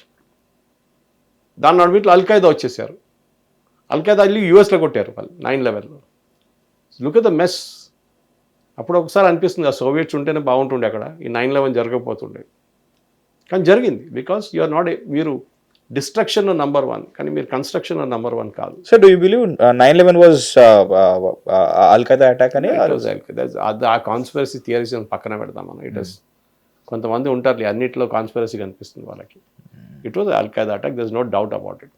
ఒక మాట మనం గుర్తుపెట్టుకోవాలి మహేష్, ఒక terrorist will never leave his trail behind. అంటే వాడు చేసిండని ఎక్కడ ప్రూఫ్ పెట్టాడు, unless he admits it openly, unless వాళ్ళ ఆర్గనైజేషన్ వచ్చి మేమే చేసామని చెప్పి. లేకుంటే ప్రతి దొంగ కూడా అదే చేస్తాడు. దొంగతనం చేస్తున్నాడు, will make sure that there is no proof left behind. అది వాళ్ళు, ఎందుకంటే లేకుంటే పట్టుబడతాడు కదా 100%. So that is the anyway that's a separate story. నేను ఎందుకు చెప్పానంటే ఇది నాకు భయం ఉంది ఇప్పుడు. Yes, Iran regime should go, I also agree with it. After that what? దాని తర్వాత ఎవరు గ్యారంటీ ఇస్తారు దట్ అక్కడున్న ప్రజలకి సెక్యూరిటీ ఉంటుంది, అక్కడున్న ప్రజలకి డెమోక్రటిక్ ఫార్మ్ ఆఫ్ గవర్నమెంట్ ఉంటుంది, అక్కడ గొడవలు ఉండవు, అక్కడ అటాక్స్ ఉండవు, అక్కడ ఫ్యాక్షనిజం రాదు, అక్కడున్న డిఫరెంట్ మిలిషియా గ్రూప్స్ కొట్టుకోదని ఏ గ్యారంటీ లేదు. ఏదైనా జరగవచ్చు. రేపు కర్డ్స్ వచ్చి మళ్ళీ వీళ్ళని కొడతారు, ఇటువైపు పాకిస్తాన్ వైపు నుంచి ఉన్న బలూచిస్తాన్ క్రౌడ్ వచ్చి ఇక్కడ కొడతారు, మళ్ళీ రేపు మొత్తం it become a mess again. And America పారిపోతారు, మా పని అయిపోయింది కదా, ఫినిష్, ఐఎమ్ గోయింగ్ హోమ్ అని చెప్పి వాళ్ళు వెళ్ళిపోతారు. అరే మా సంగతి చూడరా నాయన, నువ్వే చెప్పావు కదా గవర్నమెంట్ కావాలని చెప్పి. What about the new government? I'm not బదర్డ్, now you fight on your own. మనం లాస్ట్ కూడా డిస్కస్ చేసుకున్నప్పుడు ఎందుకు సార్ ఇండియా ఎందుకు ఇన్వాల్వ్ అవ్వట్లేదు అంటే, ఇండియా అవ్వకపోవడం మంచిది అన్నారు. సో లుకింగ్ ఎట్ అదర్ ఏమంటారు ఇబ్బందులు అన్నీ ఇప్పుడు మీరు చెప్తుంటే నిజమే, ఇండియా తలదూర్చిగా పోవడం మంచిదని చెప్పేసి నాకు ఇప్పుడు అనిపిస్తుంది. ఆర్ ఫారెన్ మినిస్టర్ జయశంకర్ గారు గల్ఫ్లో ఉన్నారు, హర్దీప్ సింగ్ పురి గారు ఖతర్, కేరళ, మిగతా దేశాలు తిరుగుతున్నారు. వీఆర్ టైయింగ్ అప్ ఆర్ వాళ్ళ దగ్గర అడుగుతున్నా, ఖతర్ దగ్గర మీకు ఎన్ని రోజులు పడుతుంది, ఇంకా నాకు 6 నెలలు పడుతుంది, సంవత్సరం పడుతుంది. So we're preparing ourselves అన్నమాట. ఓకే, ఖతర్ నుంచి నెక్స్ట్ 6 months 1 year మనకి గ్యాస్ రాదు, మనం ఎక్కడిని తెప్పించుకోవాలి. We already started the process. కానీ వాళ్ళ దగ్గర వెళ్ళి ఫస్ట్ హ్యాండ్ అడుగుతున్నాం, ఎందుకంటే వీళ్ళు మనతో కాంట్రాక్ట్ సైన్ చేశారు, long term contracts. What about Russia option sir? అది నడుస్తుంది. We are still buying from Russia. 90% of oil is coming from Russia. So మనం వాళ్ళతో కాంట్రాక్ట్ సైన్ చేసినప్పుడు వాళ్ళు సప్లై చేయకపోతే మనం వాళ్ళ మీద కేసు వేయవచ్చు ఫర్ డ్యామేజెస్. సో దానికి ఇంటర్నేషనల్ లాలో ఒక వర్డ్ ఉంది, ఫోర్స్ మెజ్యూర్ అంటారు. It's a French word. దాంట్లో ఏంటంటే I cannot do anything, it's an act of God, war beyond my control. నా ప్లాంట్ వచ్చి ధ్వంసం చేశారు, మా రిఫైనరీని కొట్టారు, మేమేం చేయాలి? మా వైపుని తప్పు ఉంటే అగ్రీ విత్ యూ, మా ప్లాంట్ సరిగా పనిచేయలేదు అది అంటే then we have to pay you the money, fine కట్టాల్సి వస్తుంది, మాకు డ్యామేజెస్ కట్టాల్సి వస్తుంది. కానీ ఇక్కడ మాది కాదు, it's beyond our control. So force major declare చేస్తారు ఎవరు? ఖతర్, సౌదీ అరేబియా, చాలా కంట్రీస్, ఈ గల్ఫ్ కంట్రీస్. మేము మీతో కాంట్రాక్ట్స్ అప్లై చేయాలి, మీరు ఎక్కడైనా చూసుకోండి. మన ఆ స్టేట్కి వచ్చాం మనం, బట్ వీ ఇమ్మీడియట్లీ గ్రాప్డ్. గయానాకి వెళ్ళాం, అర్జెంటీనాకి వెళ్ళాం, వెనిజువేలన్ ఆయిల్ సప్లై చేసుకున్నాం, ఇప్పుడు రష్యన్ ఆయిల్ మనం తెప్పించుకుంటాం. ఎక్కడెక్కడ మనకు దొరికితే అక్కడ తెప్పించుకుంటాం మనం అనమాట. సో ఇది బేసిక్ అండర్స్టాండింగ్. ఒక ఇంటర్నేషనల్ డిప్లొమసీలో జరిగిన ఒక పెద్ద బ్లండర్ మొన్న పాకిస్తాన్లో జరిగింది. చాలామంది ఆ రోజు మన దగ్గర ఉన్న సెక్యులర్ మీడియా వాళ్ళు ఆడుకున్నారు, అరే చూడండి షబాజ్ షరీఫ్, హసీమ్ మునీర్ ఫుల్ ఇంటర్నేషనల్ దాంట్లో ఉన్నారు, ప్రతి ఛానల్లో వాళ్ళు కనిపిస్తున్నారు లోకంలో, వాళ్ళు ఒక సూపర్ స్టార్స్ అయిపోయారు. 3 రోజులు అయ్యి కదా ఇప్పుడు వాళ్ళు ఎవ్వడు కూడా అడగట్లేదు. బహుశా వాళ్ళు ఎంత తిరుగుతున్నది ఒక్కడే ఉంటారు ఇప్పుడు ఆ హోటల్ వాళ్ళు బిల్ కట్టలేదు అని చెప్పేసి. ఆ పరిస్థితికి వచ్చేసాం. Nobody will ask for you, they used you. పాకిస్తాన్ని వాడుకున్నారు వాళ్ళు. ఆ రోజు ఇజ్రాయేలీ ప్రైమ్ మినిస్టర్ నెతన్యాహు చెప్పారు, వీళ్ళ గురించి ఒక ట్వీట్ చేశారు Pakistani foreign minister, that Israel is like a cancer అని చెప్పి. ఆ రోజు చెప్పారు, మిమ్మల్ని పాకిస్తాన్ ఏం చేయాలని మాకు తెలుసు చాలా క్లియర్గా, టెర్రరిస్ట్ సపోర్టింగ్ నేషన్, మీరు టెర్రర్ సపోర్ట్ చేస్తారు, మీరు ఎక్కువ మాట్లాడకండి అని చెప్పారు. ఇంకొక యుఎస్ ఫార్మర్ రిటైర్డ్ జనరల్ అన్నారు, పాకిస్తాన్ని ఈ మీడియేషన్ టాక్స్లో ఇన్వాల్వ్ చేయడం ఎట్లా ఉంటుందంటే, పిక్ పాకెట్కి మీ పర్స్ ఇచ్చేసి పట్టుకోరా ఒకసారి 2 నిమిషాలు షూలేస్ కట్టుకుంటా అని చెప్పే కానీ కట్టుకుంటా వాడు పారిపోతాడు, పాకిస్తాన్ ఎట్లా ఉంటారని. సో ఒమాన్ ఇన్వాల్వ్ కాలేదు. Oman was involve right from the first mediation last year, second mediation in February. వాళ్ళు రాలేదు, ఎందుకు వాళ్ళకి తెలుసు this is nothing will happen. ఇది 3వ సారి కూడా కూర్చొని అగ్రిమెంట్ వచ్చి తీసుకోవడం ఎందుకు అని చెప్పేసి టర్కీ వచ్చారు, వాళ్ళు వెళ్ళిపోయారు. ఎందుకంటే ఇజ్రాయెల్ చెప్పారు టర్కీని ఇన్వాల్వ్ చేయకూడదు. Next after Iran next target is Turkey. అది ఇజ్రాయెల్ చాలా క్లియర్గా చెప్పేశారు మొన్న. దీని కాంగేనండి నెక్స్ట్ టర్కీని కొడతాం మేము. వీళ్ళు ఇంకొక ఇరాన్గా తయారవుతున్నారు. We will not allow them to become that. అంటే యురేనియం యురేనియం అని కాదు, వాళ్ళ యురేనియం కెపాసిటీ లేదు, కానీ వాళ్ళు టెర్రర్ గ్రూప్స్ని ఎంకరేజ్ చేయడం, వాళ్ళకి ఆయుధాలు ఇవ్వడం, వాళ్ళ డ్రోన్లు తయారు చేయడం, మిసైల్ తయారు, వీళ్ళదే ఆపరేషన్ సింధూలు ఇచ్చింది కదా పాకిస్తాన్కి. డ్రోన్లు మిసైల్ అన్ని ఎవరు సప్లై చేశారు? ఇదే టర్కీ. సో వాళ్ళని, బికాస్ టర్కీ యొక్క ఇమేజ్ ఏంటంటే వాళ్ళకి క్యాలిఫేట్, ఇస్లామిక్ క్యాలిఫేట్ ఉంది చూడండి. మేమే క్యాలిఫేట్ ఇప్పుడు కూడా, మొత్తం ఇస్లాంని మేము ప్రపంచంలో నడిపించాలంటే మేమే అని చెప్పి ఇప్పుడు కాదు, చాలా సంవత్సరాల నుంచి వాళ్ళు ట్రై చేస్తున్నారు. Erdogan is trying the same thing, that I want be the leader of Muslim ఉమ్మా. అది జరగదు, దాన్ని ఇజ్రాయెల్ చూసుకుంటారు. ఇంకొక వైపు ఈజిప్ట్ వాళ్ళు కూడా వచ్చారు మీడియేషన్కి ఇనిషియలీ. పాకిస్తాన్, ఈజిప్ట్, టర్కీ ఉండే, వీళ్ళిద్దరు బ్యాక్అవుట్ అయిపోయారు. ఈజిప్ట్ దగ్గర అడిగారు ఏంట్రా మీరు రావట్లేదంటే ఈజిప్ట్ ఏమన్నారు, మాకు బార్డర్ ఉంది ఇజ్రాయెల్తోని, ఓకే దీనికన్నా ముందు కూడా మేము తిన్నాం ఇజ్రాయెల్ దగ్గర నుంచి, మాకు అసలు ఏమి ఇంట్రెస్ట్ లేదు, ఇదేమైనా పోయింది అనుకోండి మమ్మల్ని వచ్చి మళ్ళీ కొడతాడు ఇజ్రాయెల్ వాళ్ళు, మేము ఇంట్రెస్ట్ లేదు దీంట్లో. We already have a huge problem, Palestinian problem, refugee problem ఉంది మాకు, రఫా క్రాసింగ్ మేమే హ్యాండిల్ చేస్తున్నాం, మా వైపు ఉంది అది, we cannot get involved in this because this will fail 100%. చెప్పినట్లే జరిగింది. ఇన్ఫాక్ట్ పాకిస్తాన్ కూడా తెలుసు sir, this won't go anywhere అని చెప్పేసి. పబ్లిసిటీ కావాలి కదా, క్రెడిట్ కావాలి, పబ్లిసిటీ కావాలి. 10 మంది అయినా ఇస్లామాబాద్ ఎక్కడ ఉంది మ్యాప్లో అని తెలిసింది ఇప్పుడు వాళ్ళకి. ఇప్పుడు అది కూడా తెలియదు కదా, ఇది పరిస్థితి Pakistan. So let us wait next 2 days. బహుశా నేను దానికోసం రాగానే మీద అడిగాను స్టూడియోలో వచ్చే ముందు ఏమైనా బాంబులు పడ్డదేమోనని, ఎందుకంటే I haven't seen my phone from the last 3-4 hours. నేను ఫోన్ చెక్ చేయలేదు. బహుశా అదే జరుగుతుంది కూడా, బికాస్ అమెరికా ప్రొవోక్ చేస్తారు, ఇరాన్ని ప్రొవోక్ చేస్తారు. ఒక ఎంటీ ట్యాంకర్ని తీసుకొచ్చి స్ట్రేట్ ఆఫ్ హార్మస్ని తీసుకెళ్తాడు. ఏది మొత్తం ఇంజిన్ లేదు ఏం లేని ట్యాంకర్ని గుంజుకొని తీసుకెళ్తారు. ఇరాన్ దాని మీద కొడతారు. అప్పుడు అమెరికా అంటారు చూడండి ఇరాన్ కొట్టేశారు, ఇప్పుడు మేమేం చేయాలండి, మేము కూడా కొట్టాలి కదా, మేము కొడతాం ఇప్పుడు నుంచి. America will provoke Iran to act, and Iran చేస్తారు కూడా, because they are their last స్టేజెస్కి వచ్చేసారు ఇరానియన్ గవర్నమెంట్. ఇంకా వాళ్ళు తట్టుకోలేరు ఇన్ని రోజులు. Correct, you can fight. See మన ఎగ్జాంపుల్ చూడాలంటే we should look at Vietnam war. 19 సంవత్సరాలు నడిచింది, 19 years. అమెరికా ఓడిపోయారు and the end of it. లక్షలాది మంది చనిపోయారు, including they soldiers. 3000 aircraft they lost, 4000 helicopters they lost. ఇంత పెద్ద ఆర్మీని తీసుకెళ్ళారు, 160,000 మంది ఉన్నారు at one time in Vietnam. America ఉంటుంది మళ్ళీ, వాళ్ళకి చిన్న గ్రూప్, వాళ్ళ అమెరికాని లిటరల్లీ అక్కడి నుంచి పారిపోయారు అమెరికన్స్. 19 సంవత్సరాలు పోరాడి కూడా దే కుడ్ నాట్ ఓవర్కమ్. దాంట్లో ఒక లెసన్ ఉంది, డేవిడ్ వర్సెస్ గొలియాత్ లాంటి బ్యాటిల్ ఉంది అక్కడ. కానీ ఇరాన్ ఆ కెపాసిటీకి లేరు, ఆ మోటివేషన్ లేదు Iran. Interest Vietnam war sir, దాని గురించి తెలుసుకోవాలి. They are survivors Iranians also, correct. ఎందుకంటే వాళ్ళు 8 సంవత్సరాలు సద్దాం హుస్సేన్ తను పోరాటం చేశారు వాళ్ళు. That fellow was horrible. Americans ఏం లేదు, వాడు నేను ఫినిష్ చేసే ఉంటానని చెప్పి ఇరాన్ దిగాడు వాడు సద్దాం హుస్సేన్, కానీ చేయలేకపోయాడు. బికాస్ 79లో ఖొమేనీ వచ్చిన తర్వాత సద్దాం హుస్సేన్ ఏమనుకున్నా అంటే ఇరానియన్ ఆర్మీని ట్రైన్ చేస్తున్నంత యుఎస్, వీళ్ళు నేను రాగానే మా వైపు వచ్చేస్తారు, ఖొమేనీని కొట్టేస్తారని. అది జరగలేదు. So Iranian army, yes army అనేది లేదు వాళ్ళ దగ్గర, ఇట్స్ రెవల్యూషనరీ గార్డ్స్. ఆర్మీని పక్కన పెట్టేశాడు ఖొమేనీ. సో రెవల్యూషనరీ గార్డ్స్ ఉంది, వాళ్ళని ట్యాకిల్ చేస్తే Israel, then in no time I think the entire resistance finish అయిపోతుంది. సార్ ఈ ప్రాసెస్లో అన్ని కంట్రోల్స్ అంటే స్ట్రైట్ ఆఫ్ హార్మస్ నుంచి ఏవైతే షిప్స్ పాస్ అయ్యి వాటి నుంచి వచ్చే ముఖ్యమైన వనరులు ఏవైతే ఉన్నాయో వాటిని అవి స్టోరేజ్ చేసుకునే ప్రాసెస్లో చాలా వరకు జాగ్రత్త పడుతున్నారు. మనం ఆయిల్, ఆస్ట్రేలియా యూరియా, అండ్ మనం ఇంకా ఏ విషయంలో అంటే మీరు అన్నారు అంటే ఇప్పుడు ఈ డిస్కషన్లో భాగంగా దీని సీరియస్నెస్ నాకు ఇప్పుడు అర్థం అవుతుంది. సో ఎస్, మళ్ళీ పానిక్ బయింగ్ స్టార్ట్ అయ్యే అవకాశం ఉంటుంది. అక్కర్లేదు, షూరా, no need for panic buying. మనకి ఎప్పుడైనా oil contracts are long term contracts. Okay, రేపు పొద్దున కోసం మనం ఇవాళ వెళ్ళి కొనాం, ఒక సంవత్సరానికి కాంట్రాక్ట్ సైన్ చేసుకుంటాం మనం. ఇది రేట్ పెరిగిందో తగ్గిందో నాకు తెలియదు, తగ్గితే మీకు మంచిది, పెరిగితే మాకు మంచిది, సింపుల్. సో 1 year కాంట్రాక్ట్ మనం సైన్ చేస్తాం, 6 months కాంట్రాక్ట్ సైన్ చేస్తాం. ఇట్లా కాంట్రాక్ట్స్ ఉంటుంది. కంపెనీలతోని కంట్రీస్తోని కాంట్రాక్ట్ ఉంటుంది. వాళ్ళకు కూడా మంచిదే, because they can anticipate the production required.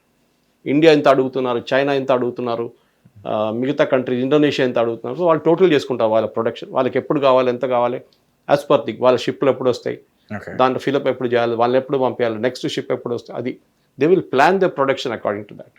Maintenance ఎప్పుడు చేయాలి ప్లాంట్ది, ఇదంతా ఉంటుంది. సో మన దగ్గర ఒక ప్రాబ్లమ్ ఇన్ ఇండియా ఇస్ మనకు ఒక షార్టేజ్ మెంటాలిటీ ఉంది ఎప్పుడు.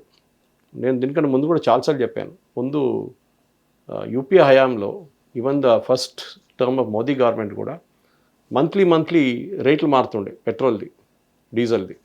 సో వస్తుంది పేపర్లో ఆరు అనౌన్స్మెంట్ చేస్తారు గవర్నమెంట్, రేపు పొద్దున్న నుంచి ₹40 పెంచుతున్నాం పెట్రోల్ అనగానే పెట్రోల్ బంక్ బయట ఒక 400 బండ్లు లైన్ కట్టేస్తారు. ఎందుకు? Full tank కొట్టించుకోవడానికి. ₹40 కోసం ఫుల్ ట్యాంక్ 30 లీటర్లు 40 లీటర్లు కొట్టుకుంటే వాడికి ఎంత వస్తుంది లాభం?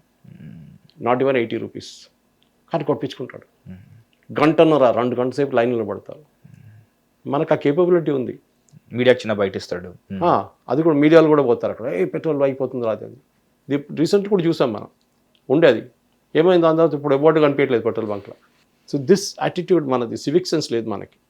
ఎడ్యుకేషన్ ఉంటే కూడా సివిక్ సెన్స్ రాదు, అది మనం అర్థం చేసుకోవాలి. సో వీ షుడ్, ఈ ప్యానిక్ బయింగ్ న్యూస్ ఉంటుంది చూడండి. నేను కూడా చాలా ఛానల్స్ వెళ్ళి ఆ రోజు మాట్లాడే కొంతమంది ఛానల్స్ నన్ను పిలిచారు, సార్ మీరు వచ్చి ఎక్స్ప్లెయిన్ చేయండి సార్, వీళ్ళు అర్థం చేసుకుంటలేరు. మన బ్రేకింగ్ న్యూస్ ఛానల్స్ అందరు కలిసి అదైంది ఇదైంది అయిపోయింది, పెట్రోల్ లేదు డీజిల్ లేదని చెప్తున్నారు ఛానల్ వాళ్ళు, మీరు వచ్చి కొంచెం సెన్స్ చెప్పండి సార్. అప్పుడు నేను వెళ్ళి మాట్లాడాను. Almost 7 to 8 channels I went one day trying to explain the logic. మీరు చేస్తున్నది ఎంత ఫూలిష్నెస్. ఈ పెట్రోల్ బంక్ పైన లైన్ కట్టక్కర్లేదు, చూడండి 2 రోజులు ఈ లైన్లు ఉండవు, ఏముండవు. అప్పుడు మీరు అనుకుంటారు నేనేం పిచ్చోంటారా, నేను ఎందుకు అలా ఆ రోజు ఇంత టైం వేస్ట్ చేశాను. ఎవడో చెప్పిండు, ఎవడో వాట్సాప్లో మెసేజ్ ఫార్వర్డ్ చేసిండు, అయిపోయింది.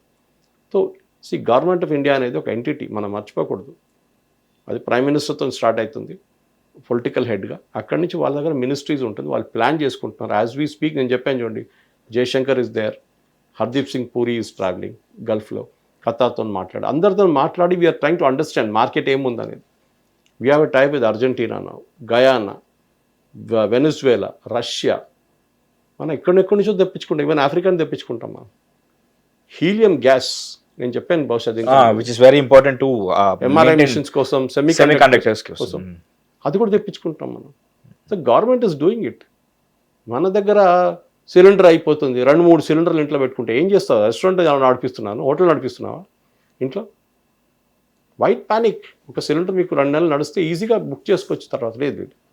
ఎవడో అన్నాడు మా పక్కన, నెక్స్ట్ మోదీ గవర్నమెంట్ లాక్డౌన్ చేస్తున్నారని ఎవడో చెప్పాడు.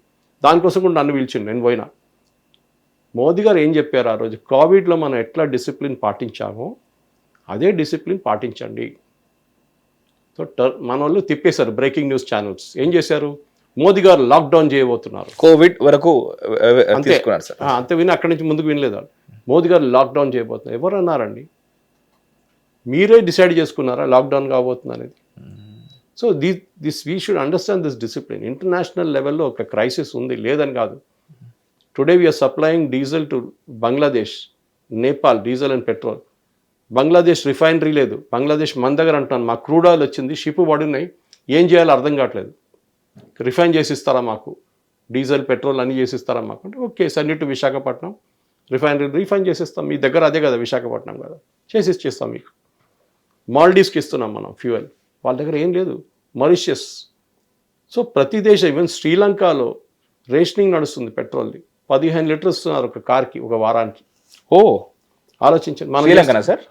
మనం చేస్తున్నాం. ఇండోనేషియాలో emergency, absolute emergency, fuel emergency. ఇండోనేషియాలో they don't have fuel.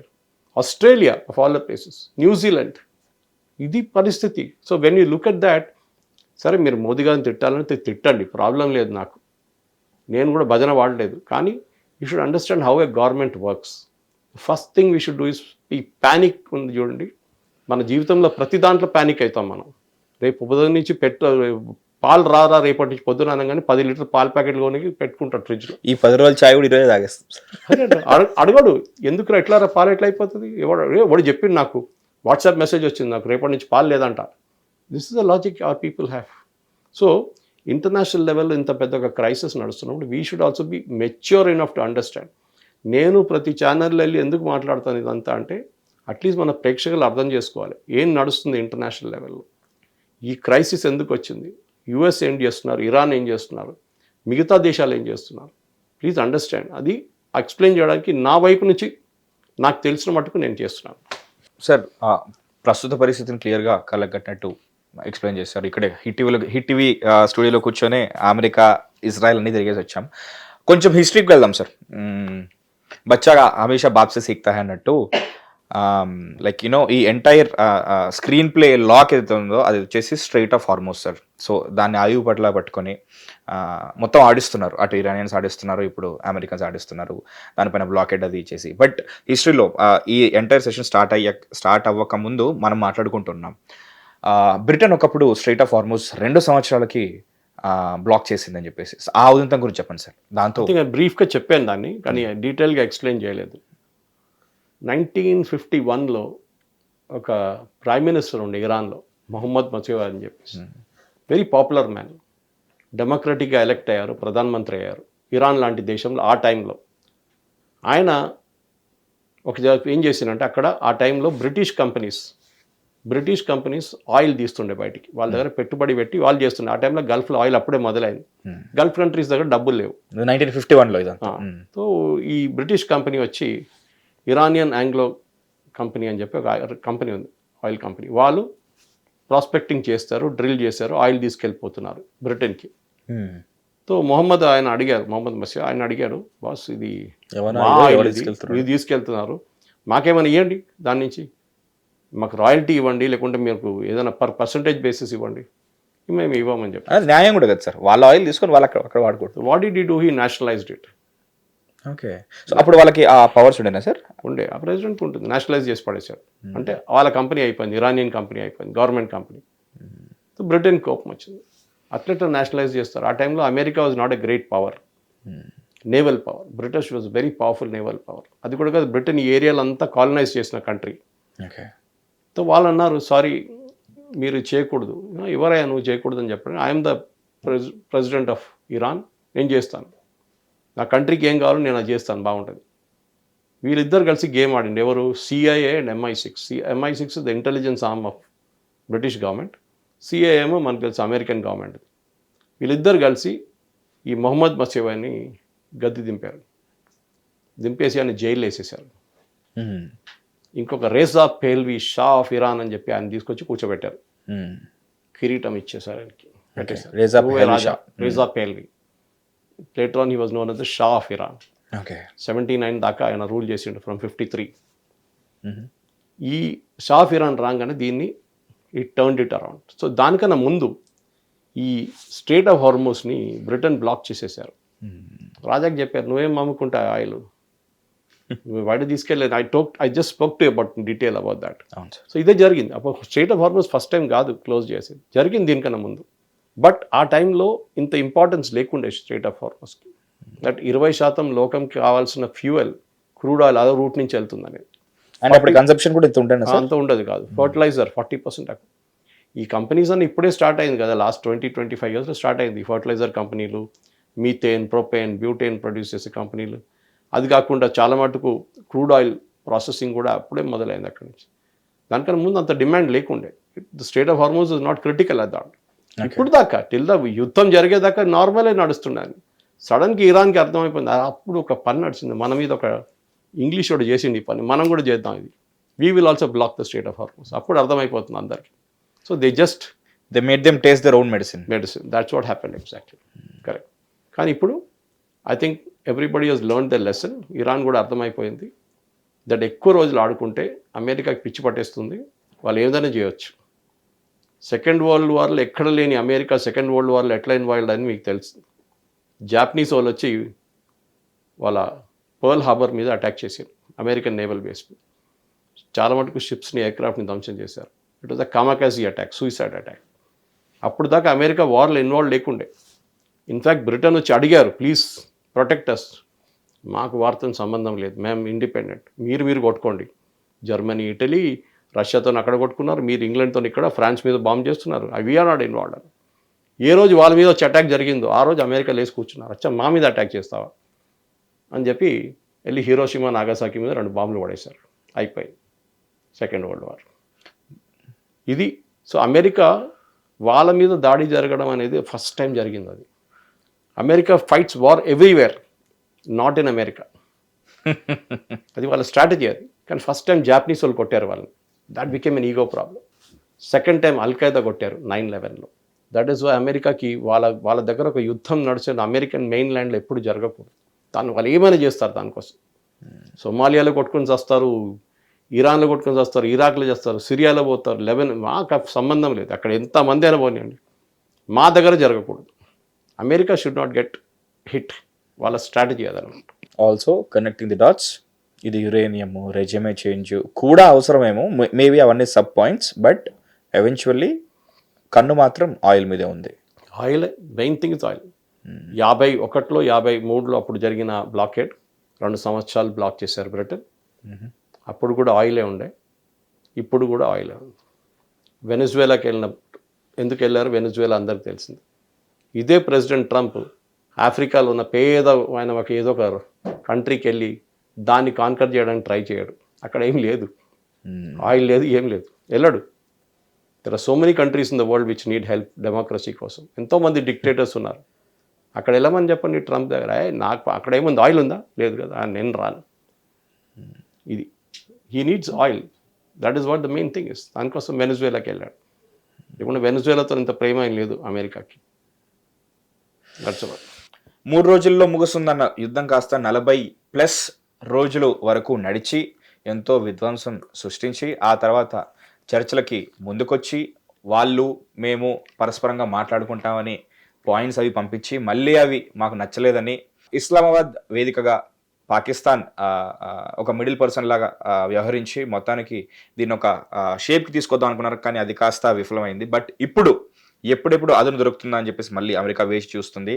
Iran ఆ తప్పు చేస్తుందా లేదా, చేస్తే ఏంటి పరిస్థితి మనకి మళ్ళీ తెలుస్తుంది.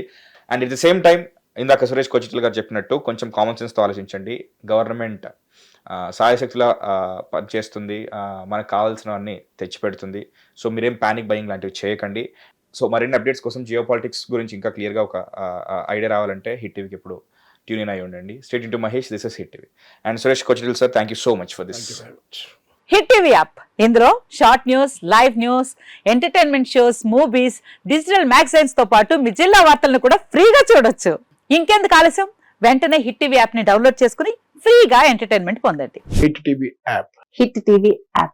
Please download hit TV app. Hit TV యాప్ని ఫ్రీగా డౌన్లోడ్ చేసుకొని ఎంజాయ్ చేయండి. మీకు నచ్చిన ఎంటర్టైన్మెంట్ కోసం హిట్ టీవీ యాప్ ని ఫ్రీగా డౌన్లోడ్ చేసుకుని ఎంజాయ్ చేయండి. హిట్ టీవీ యాప్ ని డౌన్లోడ్ చేసుకుని ఆస్వాదించండి, ఆశీర్వదించండి. ఇంతమంది సెలబ్రిటీలు హిట్ టీవీ యాప్ ని డౌన్లోడ్ చేసుకోండి అని చెప్తున్నారంటే ఎంత మంచి యాప్ ఆలోచించండి.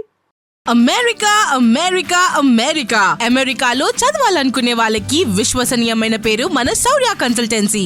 UK లో 1 year masters, UK లో 1 year masters, 2 years work permit up to 5 years visa. Contact Saurya Consultancy.